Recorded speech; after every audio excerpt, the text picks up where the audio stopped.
With the Avengers almost single-handedly destroyed and the Grandmaster and Challengers game at a close, what is the Hulk gonna do? What's up, everybody? I'm Stan, and welcome to Detail Comics, where we go over comics in detail. This is an I Review, a show where I go over a comic book, its story, its art, give you my impressions, and let you know whether it's something you should go back to the comic book shop for or not. Make sure you subscribe to get more of these every single week. The book that I want to talk about right now is Avengers 686, which is part 12 of No Surrender. The crossover event has been going on for weeks at this point in time, and this is where the Hulk is finally about to capture the final Pyramoid for the Challenger, but he decides to change the rules of the game. Let's dive in and see exactly what went on inside this issue. Avengers No Surrender has been all about the clash of titans between the Lethal Legion, the Black Order, the Avengers that are left remaining, and even the Grandmaster versus the Challenger. It's all about clashing and coming together, and this is where we're going to see a portion of the final fight. As the Hulk is rampaging through Auxiliary HQ at the Avengers headquarters, we actually start off with Rogue, Hercules, inside a Quinjet, powered by the Thunder God's wind and lightning. It's pretty intense, and it's got a really great visual to it, but the most important thing is that we're going to go back to Simon Williams and Hulk, where he just gets smashed across the face. And we get the interior monologue of Simon Williams. He's thinking about his friends, he's thinking about the Avengers, he's thinking about the methods that they use in order to solve problems. It's like, why can't they settle things with a little bit more peace? Why do they always have to settle things with their fists? And this is where he's going to try and talk down the Hulk, because this has happened in the past. He's taken into account Bruce Banner's feelings inside the Hulk and, brought them out to the surface so that way the rage, the fire, the anger that fuels the Hulk has no longer been the driving force for his motivations. And as we kind of see this go forward, we see Simon's just like, I just won't hurt you, Bruce. It's like we're friends. And the Hulk listens to that and he says, friends, and immediately just grabs him, slams him against the wall, and he's just like, we're not friends. You're just some Hollywood snob with ego sitting there preaching nonviolence when blah, blah, blah. And he just, this voice of grating like ice and granite, just with full of hate, gives you the impression that no one's there. No Bruce Banner's available to help them out. This is all Hulk, and it's going to be Hulk for the rest of the book. I'm really excited to see this, not necessarily mindless Hulk. He's not just some blind rage monster. He has intelligence, he has his own opinions, he has his own understanding. This is a more distinct variation on Bruce Banner, his angry, hateful self that becomes the Hulk. This is the one that we're fighting now. And that's where we kind of jump back into the Black Order. We see how Proxima Midnight and Black Swan are taking on Cannonball and Io and everybody like that. And it's becoming a situation where they're a little bit outmatched and they're down to their final resources. They're taking these improvised blasters and Living Lightning's last single strand of charge, and they're using it to overpower Black Swan while Cannonball goes up against Proxima Midnight. And it seems like they're on the ropes. They're on their last leg until wham! Mjolnir comes out of nowhere, showing us Rogue, Hercules, and Thor, making it just in time. The teamwork that they're so proud of, that's the thing that's really calling out to Voyager at this point in time. She has wondered how they can run into the face of absolute annihilation and, face so much danger, but it's not that they're trying to win for themselves, they're trying to win for the team. They're playing a part, they're acting their role. She wonders what her father fights for as they face off against an indestructible force like the Hulk, and Simon Williams is sitting there like, you can tear my head off, man, as the Hulk is just kind of pressing back his chin with his thumb, ready to pop him like a Pez dispenser. And it's just like, I'm ionic energy, I'm just going to come back. And that's where the Hulk finds the irony in the situation. He's like, Banner was always sitting there in my head crying.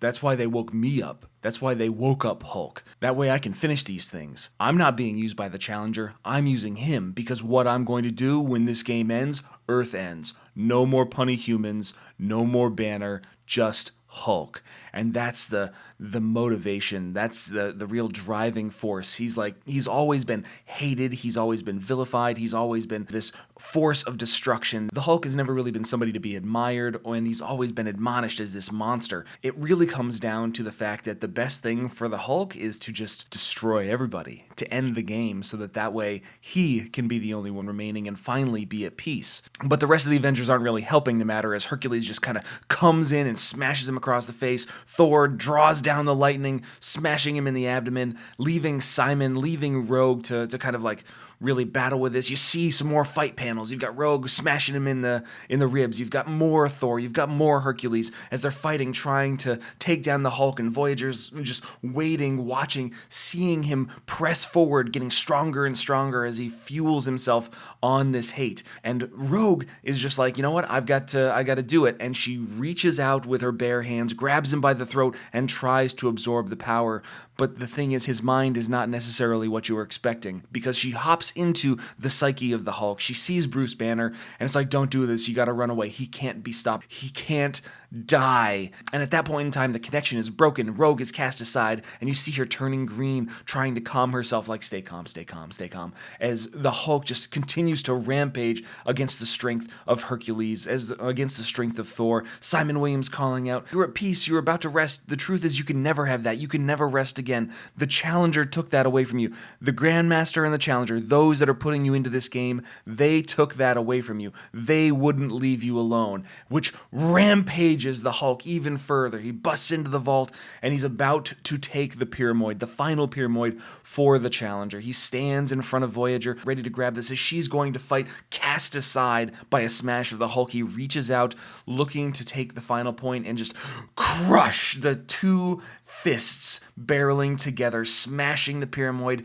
into a fracture of elemental pieces as the Challenger screams out in pain. Evidently, the Hulk committed some kind of fault that resulted in a penalty point being cast to the Challenger as the Grandmaster gloats over his victory, the final success being his. He's going to make the banishment of the Challenger as painless as possible. And at that point in time, after changing the game, after turning it on its ear, Hulk finally reverts back to Bruce Banner, asking for forgiveness. But that's not where we end things. No, we end things with Voyager. She is spilling the beans. She's telling about the plot to insert herself into the Avengers so that way she could give the advantage to her father. And this is getting broadcast to everybody. Though Grandmaster is psychically trying to tell her, no, don't, stop telling the story, come back to me right now. The Challenger hears all these things, calls the Grandmaster out on his foul play, and proceeds to unleash some sort of cosmic fury that seems to almost eviscerate his entire midsection, leaving no other person to play the game. And that is where we leave Avengers 686, which is really interesting because it looks like this is the conclusion of Hulk's main portion of this particular story. I'm not sure if we're going to see him for the rest of the time, because what this really means is that we're ratcheting down the tensions on Act 2, which means that we're actually past a little bit more of that kind of grandiose scale. This is really going to be about the Avengers uniting the game, not necessarily continuing on. We're probably going to see more people coming out of stasis, more of the teams kind of coming together, or possibly trying to solve these issues that we're having. We still have yet to unravel the mystery of these small mechanical pieces that are floating around everybody that are blue, that are causing this stasis and taking these people off the playing field. If those aren't removed with the removal of the Grandmaster, the game is still being played, and they have to go up against an Elder of the Universe, a banished one in the form of the Challenger.